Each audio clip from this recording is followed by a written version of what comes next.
Marcus Chen pressed his back against the cold metal hull of the escape pod, watching the alien forest through the cracked viewport. The emergency beacon blinked weakly in the corner, its red light barely visible in the gathering dusk of this unnamed planet. 3 days had passed since the merchant vessel Prosperity had been torn apart by space pirates, and Marcus was beginning to realize that surviving the crash had been the easy part. The forest around his landing site pulsed with an unnatural rhythm. Bioluminescent vines snaked between towering trees whose bark seemed to shift and breathe. But it wasn't the alien flora that made his stomach clench with fear. It was the sounds. Chittering, growling, and something that sounded disturbingly like laughter echoed through the undergrowth. Whatever lived in these woods, they had been circling his position for hours. Marcus inventoried his supplies for the 100th time. The escape pod's emergency kit contained basic rations for a week: a water purification unit, a plasma torch for cutting metal, 3 emergency flares, a small medical kit, and his personal sidearm with 2 energy cells. Not much to work with, but Marcus had learned long ago that humans could make miracles happen with less. As the last traces of the alien sun disappeared behind the canopy, the forest came alive. Glowing eyes appeared between the trees, watching him with predatory intelligence. Something large crashed through the underbrush nearby, followed by a sound like claws scraping against stone. Marcus counted at least 6 different sets of eyes, but movement in his peripheral vision suggested many more creatures lurked just beyond sight. The nearest pair of eyes belonged to something low to the ground, perhaps the size of a large dog but moving with the fluid grace of a serpent. Its companion was perched in the trees above, and Marcus caught a glimpse of leathery wings folded against what might have been a reptilian body. Every few minutes, new sounds joined the chorus, hissing, clicking, and occasional roars that made the very air vibrate. Marcus activated the plasma torch and began cutting strips of metal from the pod's exterior paneling.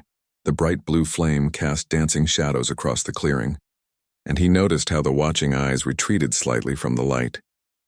Interesting. Fear of fire was common among Earth predators, and apparently some survival instincts transcended planetary boundaries. Working quickly despite his trembling hands, Marcus gathered fallen branches and debris from around the crash site. The alien wood felt strange beneath his fingers. Some pieces were warm to the touch while others seemed to absorb heat.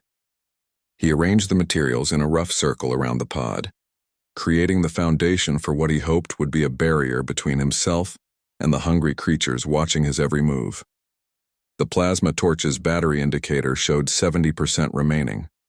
Marcus had to be strategic about its use, but right now, creating fire was his top priority. He ignited several small piles of the alien wood, relieved when most of it caught flame readily. The bioluminescent properties of some branches made the fires burn with an eerie green and blue light, but the heat was real enough. As the flames grew higher, the watching eyes retreated further into the forest, but Marcus knew this was only a temporary reprieve. The creatures were intelligent enough to test his defenses, to probe for weaknesses. They would be back, probably in greater numbers. Marcus pulled his personal tablet from his jacket pocket and began sketching the terrain around his position. The escape pod had landed in a natural depression, surrounded by rocky outcroppings and dense forest. There were 3 main approaches to his position: 2 game trails that wound between the larger trees, and a rocky slope that descended from higher ground to the north. The tablet's scanner function revealed interesting information about the local environment. The soil composition suggested high mineral content, particularly iron oxide and silicates. The atmospheric readings confirmed what his lungs had already told him. Oxygen levels were slightly higher than Earth normal, with traces of noble gases that created the strange aurora-like effects he'd noticed in the sky. More importantly, the scanner detected multiple life signs moving through the forest. The readings were unlike anything in Earth's databases. Some showed cold-blooded signatures while others registered as warm-blooded, and a few defied classification entirely. Whatever had evolved on this planet, it had done so along very different lines than Earth's biosphere. A piercing shriek echoed through the night, answered by similar calls from different directions. Marcus gripped his sidearm tighter and added more fuel to his fires. The creatures were communicating, coordinating. Pack behavior suggested intelligence, and intelligence made them far more dangerous than simple predators driven by hunger. Marcus activated one of his emergency flares and planted it at the edge of his makeshift camp. The brilliant red light pushed back the darkness, revealing glimpses of movement in the forest beyond. What he saw made his blood run cold. The creatures weren't just watching anymore, they were positioning themselves for an attack. Time was running out. Marcus had perhaps an hour before his fires burned low, and his temporary sanctuary became a killing ground. But humans hadn't conquered the stars by giving up when the odds looked impossible.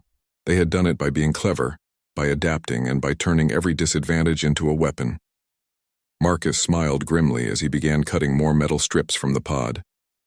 If these alien predators wanted him, they were going to learn why humanity had earned its reputation as the most dangerous species in known space. He had work to do. The first attack came just after midnight. A sleek, six-legged creature the size of a wolf burst from the underbrush, its crystalline claws glinting in the firelight. Marcus had been expecting it. The moment the beast leaped over his ring of fires, it landed directly on the sharpened metal stakes he had driven into the ground at precise angles. The creature's dying shriek sent the other predators into a frenzy of snarls and hisses. But Marcus noticed something crucial. None of them followed their packmate into his killing zone. They were learning, adapting to his defenses. That made them dangerous, but it also made them predictable. Marcus dragged the corpse away from his perimeter and studied it in the firelight. The creature's hide was tough, almost armor-like, with natural ridges that would deflect most attacks. Its claws could probably tear through standard combat armor, and its jaw structure suggested it could bite through metal. But it had one critical weakness: the soft membrane between its front and rear leg joints, exactly where his trap had struck. He quickly skinned sections of the hide and began fashioning crude armor for himself. The alien material was surprisingly flexible while remaining strong, and it seemed to regulate temperature automatically. More importantly, covering himself in the creature's scent might confuse the other predators about exactly what they were hunting. The second attack came from above. Marcus caught a glimpse of something massive dropping from the canopy before he dove behind the escape pod. Leathery wings spread 20 feet across, and the creature's landing shook the ground. This one was smart enough to land outside his trap perimeter, and it began stalking around the edge of his camp with predatory patience. Marcus activated his second emergency flare and hurled it toward the winged beast. The creature recoiled from the bright light, but it didn't retreat. Instead, it began systematically knocking over his fires with powerful wing beats, trying to extinguish his defenses one by one. "Not today," Marcus muttered, activating the plasma torch again. He had noticed that the alien wood burned with different intensities depending on its type, and some varieties produced thick, acrid smoke. Marcus quickly gathered an armload of the most toxic burning wood and created a new fire directly upwind of the flying predator. The smoke hit the creature like a wall. It shrieked and launched itself back into the canopy, but Marcus could hear it coughing and wheezing as it fled. Another weakness identified and exploited. Humans had been using fire as a weapon since before they discovered agriculture, and some tactics never went out of style. But the night was far from over. The remaining predators had learned from their companions' failures, and they began testing his defenses in ways that sent chills down Marcus's spine. Small, rodent-like creatures with glowing eyes started appearing at the very edge of the firelight, just watching and studying his movements. They were scouts gathering information for something bigger. Marcus used the brief respite to improve his fortifications. He arranged the largest pieces of debris into a rough wall around the escape pod, leaving carefully planned gaps that would funnel attackers into his trap zones. He rigged the remaining metal strips as spring-loaded spikes, using the pod's emergency systems to create crude but effective trigger mechanisms. The water purification unit could be reconfigured to boil water rapidly, and Marcus filled several containers with scalding liquid. If the creatures got past his other defenses, boiling water would serve as a final deterrent. He also discovered that the pod's waste recycling system could be reversed to spray a mixture of lubricants and coolants. Not lethal, but it would make the ground treacherous for anything trying to charge his position. As he worked, Marcus found himself thinking about the human colonies that had faced similar situations throughout history. When the first explorers reached Kepler 442b, they had faced the tunnel worms of the southern continent, creatures that could burrow through solid rock and attacked in coordinated swarms. The colonists had survived by flooding the tunnel systems with water and electricity, turning the worms' own habitat against them. On Proxima Centauri C, early settlers had dealt with the sky mantas by studying their migration patterns and using controlled explosions to trigger avalanches that blocked their hunting routes. Every time humanity encountered a new threat, they didn't just survive it. They found ways to turn the environment itself into a weapon. Marcus heard something that made his blood freeze. The creatures weren't just communicating anymore, they were singing. Complex harmonies echoed through the forest, rising and falling in patterns that suggested sophisticated intelligence. This wasn't random animal behavior. This was a culture, possibly even a language. The implications hit him like a physical blow. He wasn't being hunted by mindless beasts. These were sentient beings, potentially sapient species that saw him as either food or a threat to be eliminated. That changed everything about his situation, but it also gave him new options. Marcus activated his tablet's recording function and began documenting the songs. If these creatures were truly intelligent, they might be capable of reason, negotiation, or at least mutual understanding. But first, he had to survive long enough to establish communication. The singing stopped abruptly, replaced by a sound that made Marcus's hair stand on end.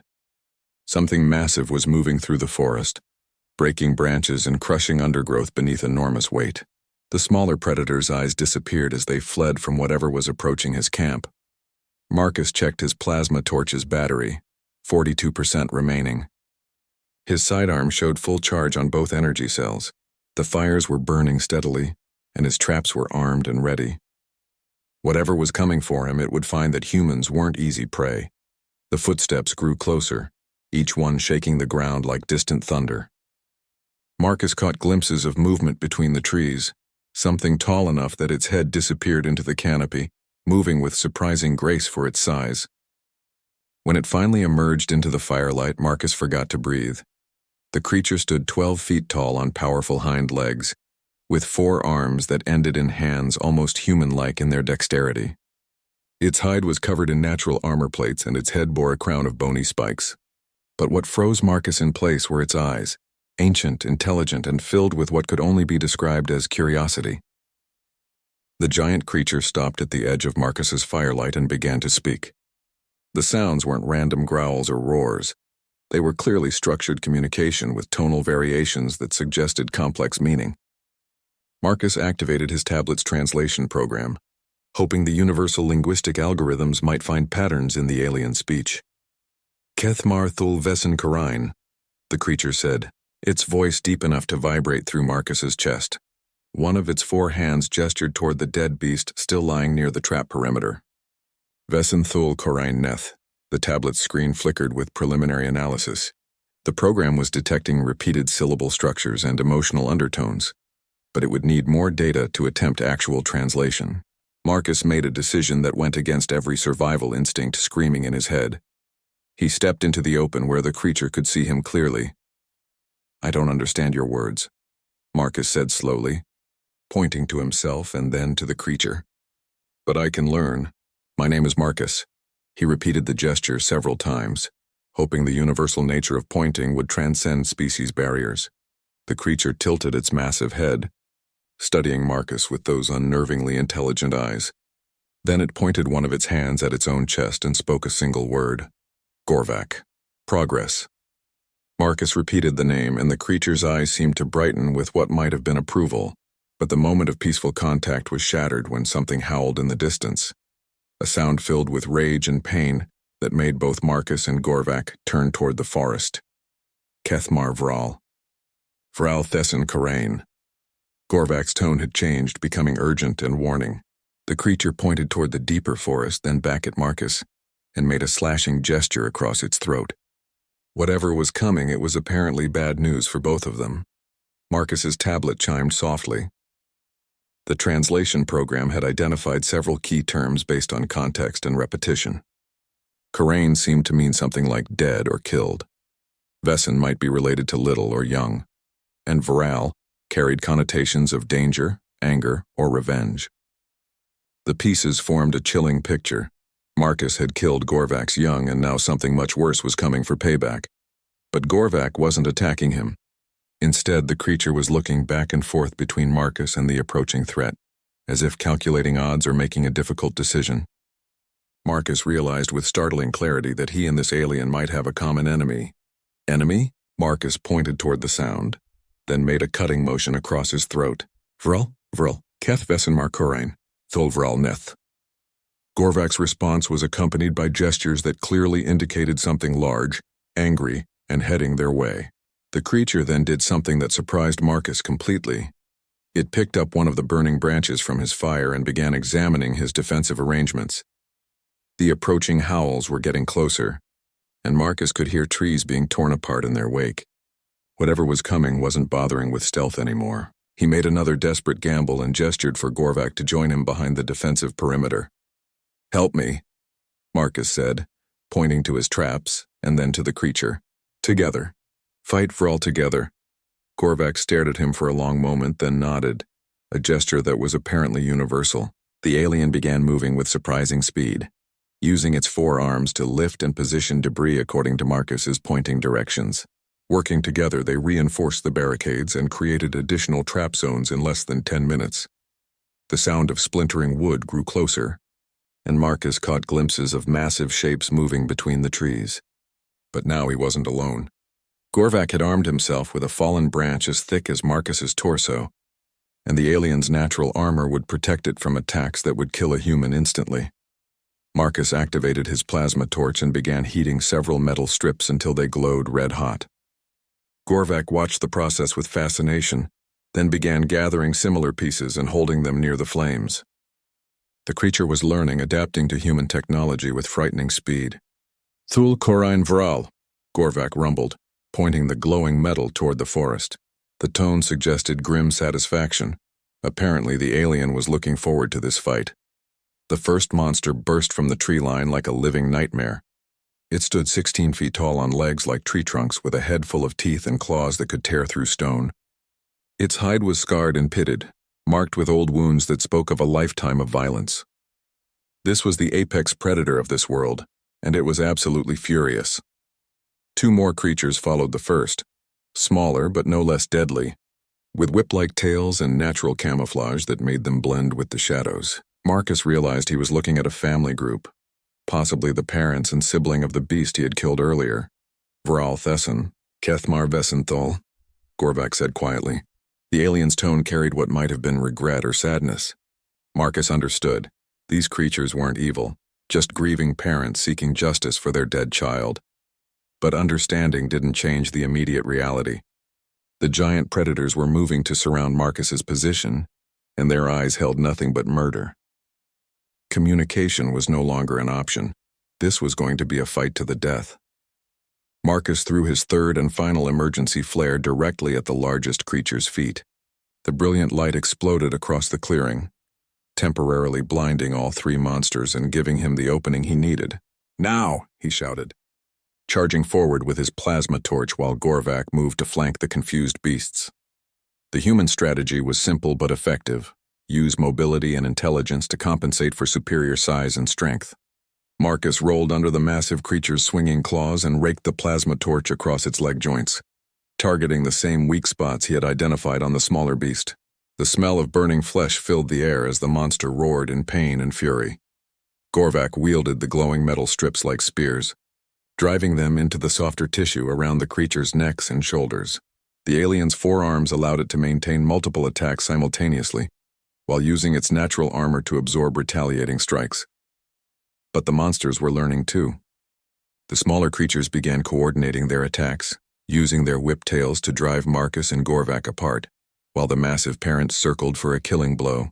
Marcus found himself separated from his alien ally, facing two opponents with only his sidearm and failing plasma torch for protection. Marcus smiled grimly and activated the final component of his defensive strategy. The jury-rigged trigger mechanism he had built into the escape pod systems responded to his remote signal, and every trap he had constructed activated simultaneously. The clearing erupted into controlled chaos. Spring-loaded spikes shot from concealed positions, streams of boiling water arced through the air, and the modified waste system sprayed lubricants across the ground beneath the monster's feet.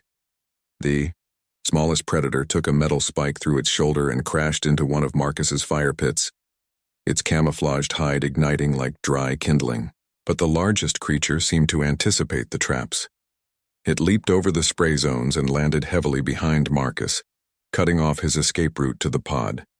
Its massive jaws opened wide enough to swallow a human whole, revealing rows of teeth like crystalline daggers. Marcus emptied his first energy cell into the beast's mouth, the plasma bolt searing through soft tissue and causing it to rear back in agony. But the creature's hide was too thick for the sidearm to inflict critical damage. As Marcus reached for his second energy cell, enormous claws swept toward his head. Gorvak's intervention saved his life.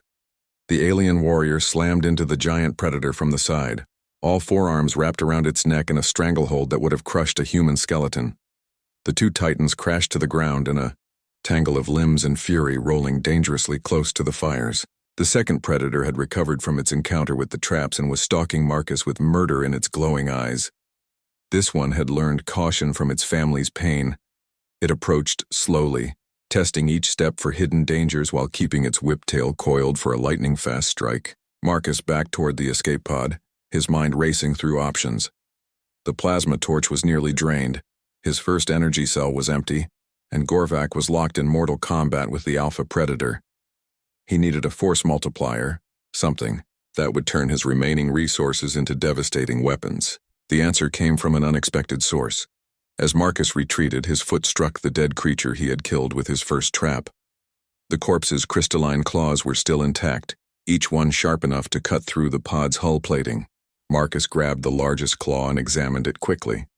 The crystal structure was unlike anything in Earth's geological databases, but it conducted heat beautifully.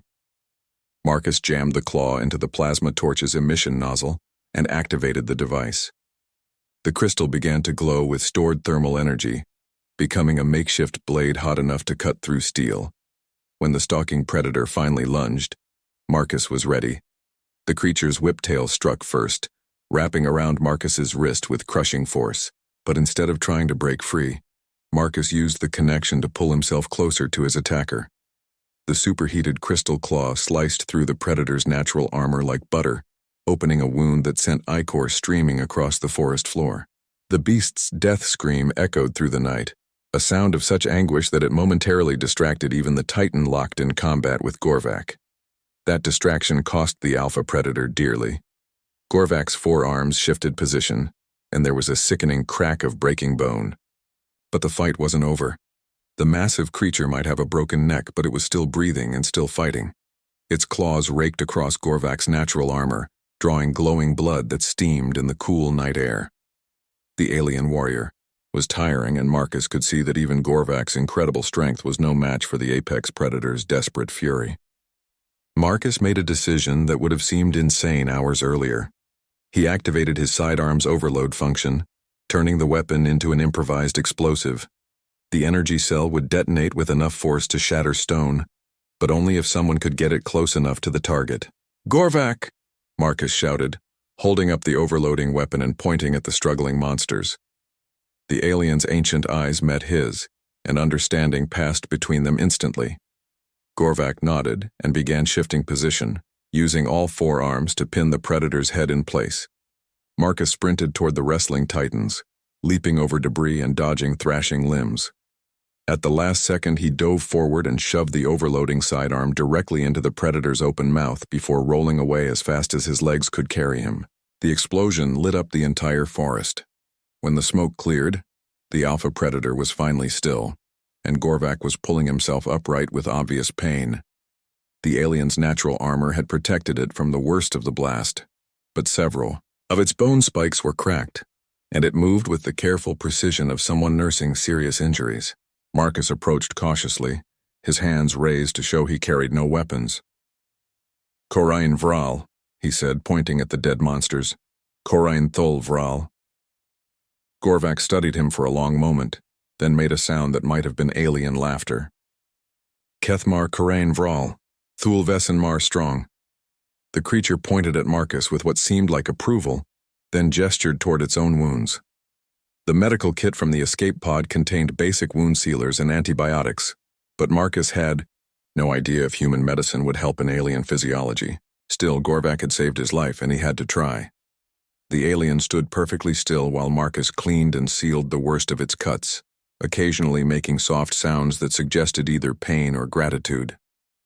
As dawn began to break over the alien forest, Marcus found himself sharing a meal with a creature that had been trying to kill him hours earlier. The emergency rations weren't designed for alien digestive systems, but Gorvac seemed to find them edible enough. More importantly, the alien had begun teaching Marcus more of its language, pointing at objects and providing their names in slow, clear syllables. Vektal, Gorvac said, pointing at the rising sun. Korveth, while indicating the forest. Thesson, with a gesture toward Marcus himself. The tablet's translation program was building a vocabulary database with every exchange, but their peaceful moment was interrupted by a sound that made both of them freeze, the distant hum of spacecraft engines. Something was descending through the atmosphere, heading directly for their position. Marcus's emergency beacon had finally been answered.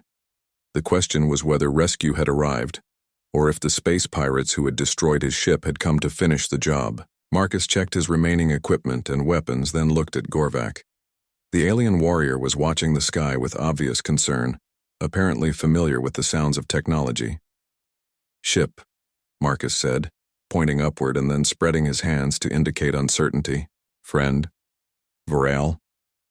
Gorvac listened carefully to the approaching engines, then spoke a single word that chilled Marcus to the bone. Viral. The alien recognized those engines. Whatever was coming for them, Gorvac had encountered it before, and the experience hadn't been pleasant. Marcus realized that his ordeal on this planet was far from over. He had survived the predators of the forest, but now he faced a potentially worse threat, one that came from the stars themselves. 3 sleek fighters descended through the canopy with predatory grace, their hull markings unmistakable even at a distance. Kalarian Syndicate, the same pirates who had destroyed the Prosperity and murdered everyone aboard except for Marcus. They must have tracked his escape pod's trajectory and come to eliminate the only witness to their attack. Marcus felt his stomach drop as he watched the lead fighter circle his position. The pirates wouldn't risk landing in the confined space of the clearing, but they had other options. Plasma cannons began charging with an ominous whine, preparing to turn the entire area into a crater. Gorvac grabbed Marcus's shoulder with one of its massive hands and pointed toward a rocky outcropping at the edge of the clearing. Korveth Vektal, Thul Vesson. The alien's tone was urgent, almost protective. Whatever Gorvac was suggesting, it involved getting to cover immediately. Marcus didn't argue. He grabbed his tablet and the remaining medical supplies, while Gorvac gathered several of the crystalline claws from the dead predators. Together, they sprinted toward the rocks just as the first plasma bolt struck the escape pod. The explosion sent molten metal flying in all directions, and Marcus felt the heat wash over him even from their protected position. Kethmar ship Korain Vral, Gorvac rumbled, peering around the rocks at the circling fighters. The alien's 4 hands worked quickly, fashioning the crystalline claws into what looked like primitive spear throwers. Vral ship Korain Kethmar. Marcus's tablet chimed with a translation update. The linguistic program had finally gathered enough data to provide rough interpretations. Kethmar seemed to refer to Gorvac's people, while ship was obviously spacecraft. The alien was saying that the pirates had killed its people, and that its people had also killed pirates. This wasn't a first encounter, it was an ongoing war. The implications hit Marcus like a physical blow. The Kalarian Syndicate wasn't just raiding human shipping lanes, they were conducting genocide against the native species of this planet. Gorvac's people were fighting for their very survival, and the pirates saw any witnesses as threats to be eliminated. Marcus pulled up the scanner function on his tablet and aimed it at the circling fighters. The readings confirmed his worst fears. Each ship carried enough firepower to level a city block, and their shields could absorb anything short of military-grade weapons. His plasma torch and empty sidearm were less than useless against that kind of technology. But humans hadn't conquered the galaxy by accepting impossible odds. They had done it by finding weaknesses in seemingly invulnerable enemies and exploiting them with ruthless efficiency. Marcus studied the scanner readings more carefully, looking for anything he could use. The fighters were maintaining a standard patrol pattern, circling the clearing while their sensors swept for life signs.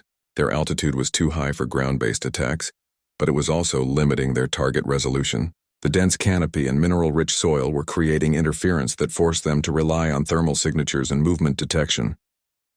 "Gorvak," Marcus said, pointing at the crystalline spears the alien had created.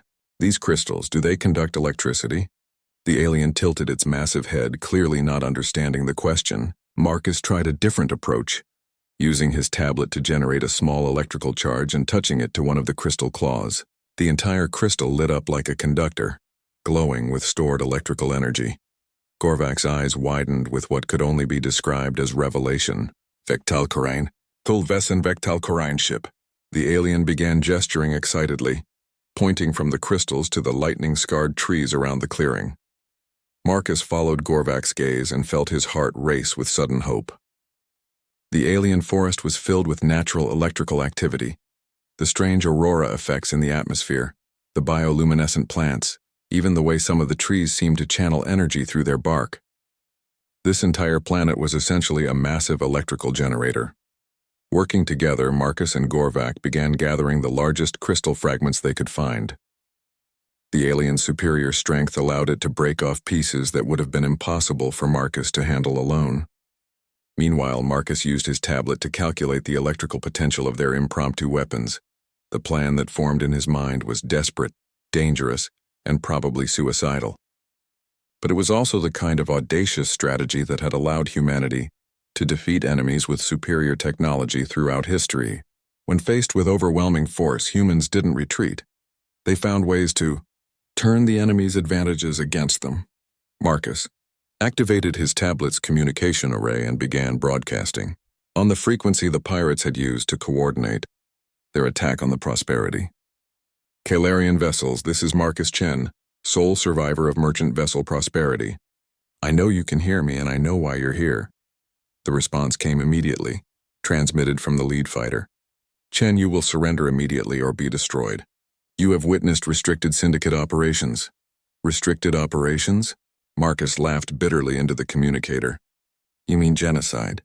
I've seen what you're doing to the native population down here. The Galactic Council would love to hear about your little war crimes." There was a long pause before the pirate responded. "You are in no position to make threats, human. You will die on this planet regardless of your cooperation." "Maybe," Marcus admitted, "but I'm not going alone." He cut the transmission and turned to Gorvak. The alien had been listening to the exchange with obvious understanding. Apparently it had encountered human technology often enough to recognize communication devices. "Vral ship Karain Kethmar," Gorvak said grimly.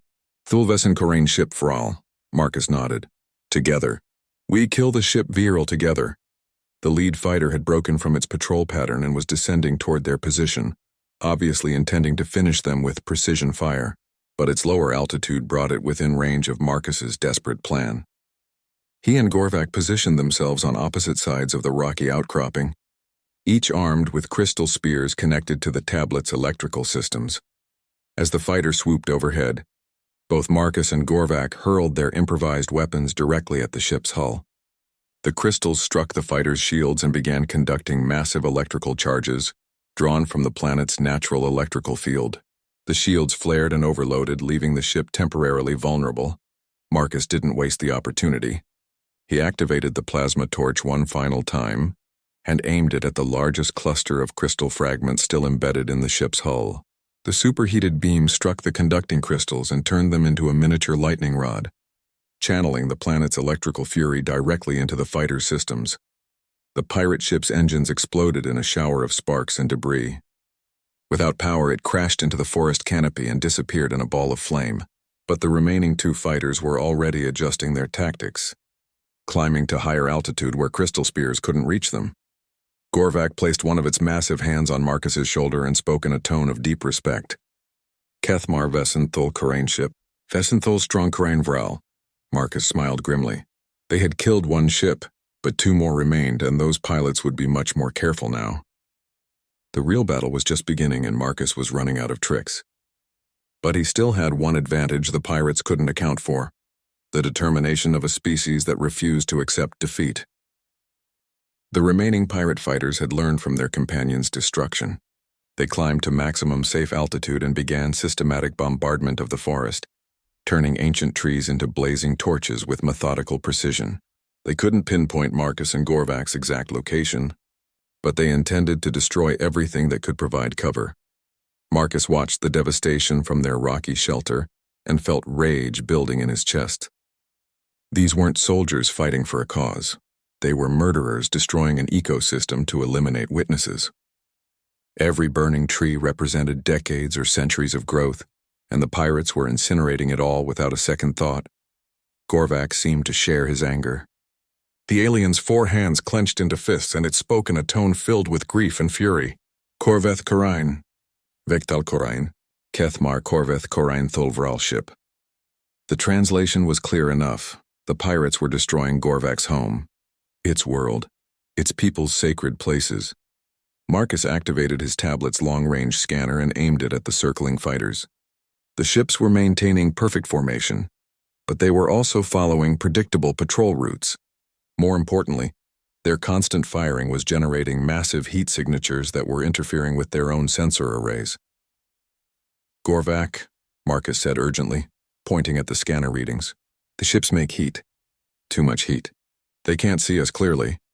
The alien studied the tablet's display and nodded with grim understanding. "Vrel ship Thessency.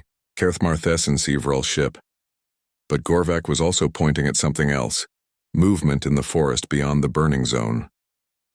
Marcus adjusted the scanner's range and felt his breath catch. Dozens of thermal signatures were moving through the unburned forest, converging on their position. At first he thought they were more predators fleeing the flames, but the movement patterns were too organized, too purposeful. "Kethmar," Gorvak said with obvious relief. "Kethmar Korain Vrel ship. Vesenthal help. Reinforcements." Gorvak's people had heard the sounds of battle and were coming to investigate. Marcus counted at least 30 individual signatures, all moving with the coordination of a military unit. The aliens had been fighting this war for some time, and they knew how to respond to pirate attacks. But the approaching aliens were also walking into a killing zone. The pirates' thermal sensors would detect the large group long before they reached the clearing, and concentrated plasma fire would slaughter them in the open forest. Marcus had to find a way to even the odds before Gorvak's people arrived. Marcus studied the tablet's electrical readings from the planet's surface. The bombardment was actually increasing the natural electrical activity. Burning organic matter was releasing ions into the atmosphere, and the plasma strikes were creating temporary electromagnetic fields. The entire area was becoming a natural battery with massive stored potential. "Lightning," Marcus muttered, remembering Earth's ancient legends about humans who stole fire from the gods. He looked at Gorvak and grinned with desperate inspiration. "We're going to call down lightning." Working frantically, Marcus began connecting every piece of conductive material he could find. Crystal fragments, metal strips from the escape pod, even the conducting fibers in his clothes. Everything went into a crude but massive electrical array.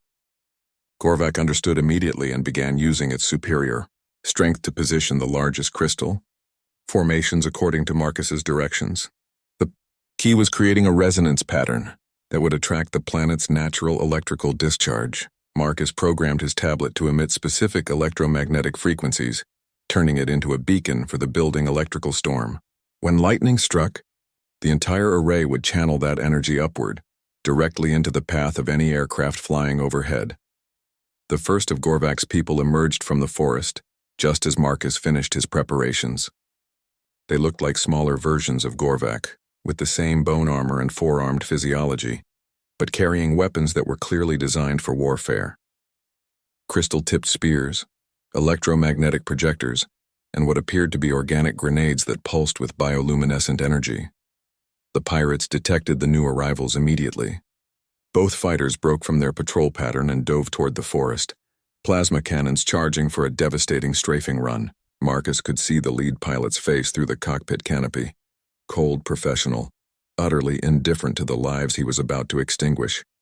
"Now," Marcus shouted, activating his electrical array just as the first fighter entered the killing zone.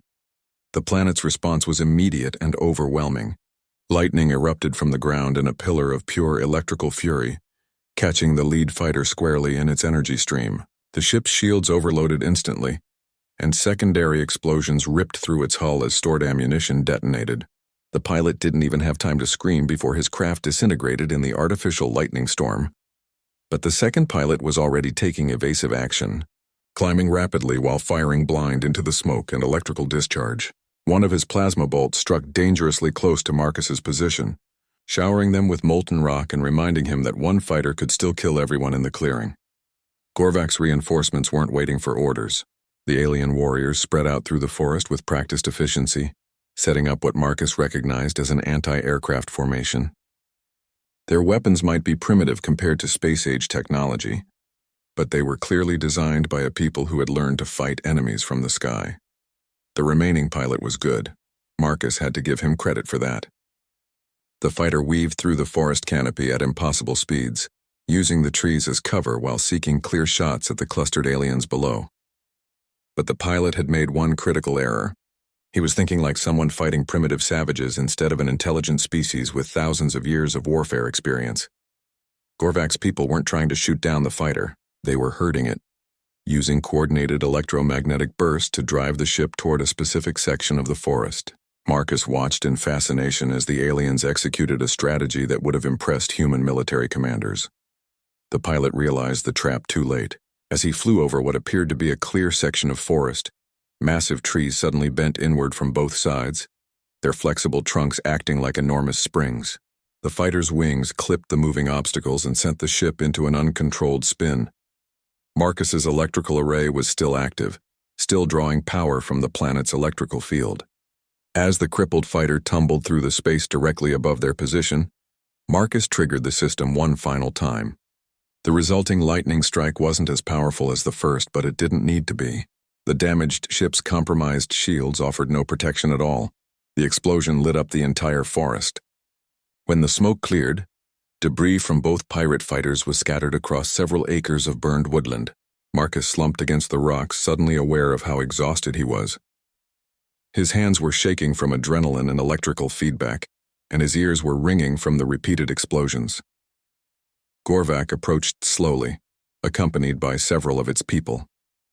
The aliens were speaking in rapid, excited tones, occasionally pointing at Marcus with what seemed like amazement. Marcus activated his tablet's translation program and caught fragments of the conversation. Human Korain Vieral ship, Thesson Vesson Korain ship strong Vral, Vectal Korain help Kethmar, Thesson Vesson Vectal strong, Kethmar Thul human friend, Vral ship Korain Thul. Marcus looked up at Gorvak and managed a tired smile. Did we win? Gorvak's response needed no translation. The massive alien placed all four of its hands on Marcus's shoulders in what was clearly a gesture of profound respect. Marcus Kethmar friend. Marcus help Korain Vral. Kethmar help Marcus. The immediate threat was over, but Marcus knew this was just the beginning. The Calarian Syndicate would send more ships when these failed to report back. Gorvak's people would need human technology and tactical knowledge to defend their world, while humanity would benefit from alliance with a species that had successfully resisted pirate incursions for years.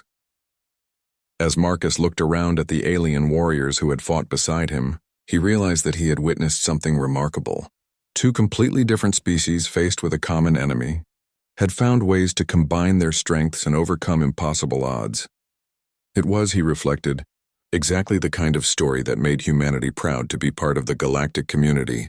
6 months later, Marcus stood on the observation deck of the newly constructed orbital defense station, watching human and Kethmar engineers work side by side to install the final weapon systems.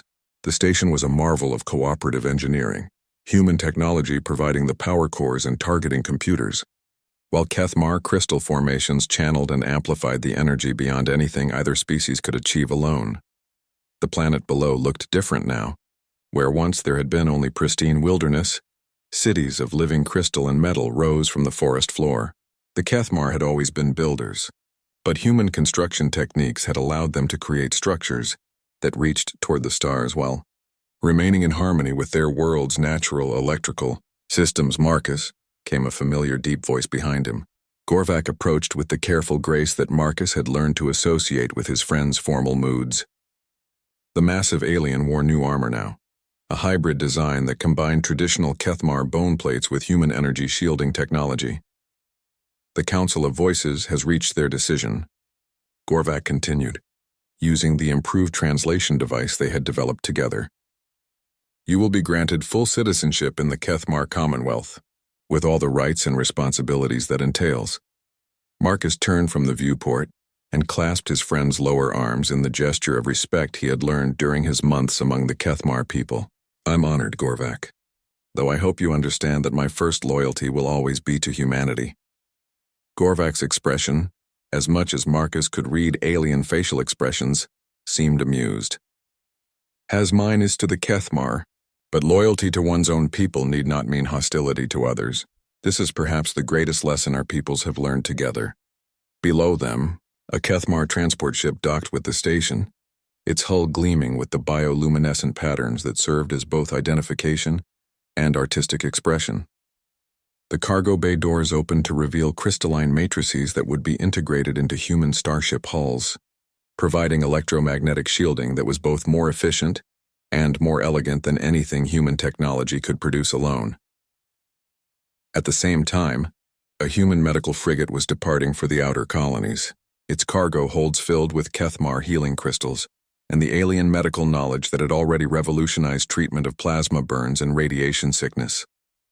The partnership was proving beneficial to both species in ways that neither had initially imagined. Marcus activated his personal communicator and connected to the bridge of the UES Retribution, the heavy cruiser that served as flagship for the joint human Kethmar patrol fleet. Captain Jung, what's the status on the syndicate hunting parties? Captain Jung's voice crackled through the comm with obvious satisfaction. The last confirmed Kalarian base in this sector was neutralized 3 days ago. Their slaving operations in the Kepler system have been completely dismantled, and we've liberated over 2,000 captives from 17 different species. The success was deeply satisfying, but Marcus knew it was only a small victory in a much larger war. The Kalarian syndicate operated across dozens of sectors, and their business model depended on exploiting species that couldn't defend themselves effectively. What Marcus and Gorvak had started here was expanding into something much more significant. How many new species have requested protection status? Marcus asked. 12 in the last month alone, Captain Jung replied. The Crystalline Confederacy, the hive minds of Andromeda 7th, even the aquatic cities of Oceania Prime. Word is spreading that there's finally an effective response to syndicate raids. Marcus nodded thoughtfully. The alliance between humanity and the Kethmar had proven that cooperative defense was not only possible, but devastatingly effective against pirate operations. Human tactical flexibility combined with alien technological innovations created military capabilities that neither species could achieve independently. Gorvak gestured toward the tactical displays, showing patrol routes throughout the sector. The syndicate has adapted to our strategies. They no longer attack worlds with known human Kethmar presence, but they have increased raids against unprotected systems, which means we need to expand our protection network, Marcus concluded. How many worlds have the resources to maintain orbital defenses? Fewer than half, Gorvak admitted, but many have unique capabilities that could contribute to collective defense. The hive minds process tactical information at incredible speeds. The Crystalline Confederacy's energy manipulation techniques could enhance our weapon systems beyond current limitations. Marcus pulled up the strategic planning interface and began sketching deployment patterns. The mathematics were challenging but not impossible. If they could create a network of mutually supporting worlds, each contributing their special capabilities to collective defense, the entire region could become effectively immune to pirate raids. We're talking about building an interspecies military alliance, Marcus said slowly. Something that's never been attempted on this scale. Humans excel at organizing cooperative efforts, Gorvak observed. And the Kethmar understand long-term strategic thinking. Perhaps together we can accomplish what neither could achieve alone. A new voice interrupted their planning session. Excuse the intrusion, but I believe you'll want to see this immediately. Commander Sarah Chen, Marcus's sister, who had taken leave from the Merchant Marine to join the defense project, approached with a data pad that was flashing urgent priority signals. Marcus read the display and felt his stomach drop. A syndicate fleet? How many ships? 43 confirmed vessels, including at least 6 heavy cruisers and 2 dreadnoughts, Sarah replied grimly. They're moving toward the Kepler system, probably intending to retake their former bases and re-establish the slave markets. Gorvak studied the tactical data with the calm intensity that Marcus had learned to Associate with the aliens' combat planning mode. Our patrol fleet numbers 18 ships. We cannot match their firepower in direct engagement.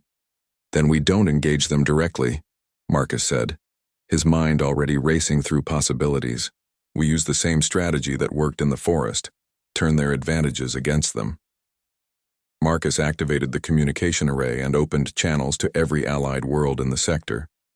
Within minutes, the holographic displays were filled with representatives from a dozen different species, all listening as Marcus outlined his desperate plan. The Syndicate fleet is powerful, but it's also predictable, Marcus explained. They'll follow standard pirate doctrine, hit the most valuable targets first, establish control through overwhelming force, then consolidate their gains before moving to the next system. A crystalline being from the Confederacy pulsed with colors that the translation system rendered as skeptical inquiry. How does this knowledge help us defeat superior numbers? Marcus smiled with the same grim determination he had felt while facing the forest predators months earlier. Because humans have spent millennia learning how to fight enemies with superior numbers. We call it asymmetric warfare, and we're very good at it. The plan that emerged over the next several hours was audacious, complex, and dependent on precise coordination between species that had never worked together before. But it was also exactly the kind of strategy that had allowed humanity to survive and thrive against overwhelming odds throughout their history. As the Allied fleet prepared to depart, Gorvac placed one of its massive hands on Marcus's shoulder. When we first met, you were surrounded by predators and facing certain death. You survived by adapting, by turning every disadvantage into a weapon. Marcus looked around at the diverse group of beings preparing for battle. Humans, Kethmar, crystalline entities, hive minds, and species so alien he couldn't even pronounce their names.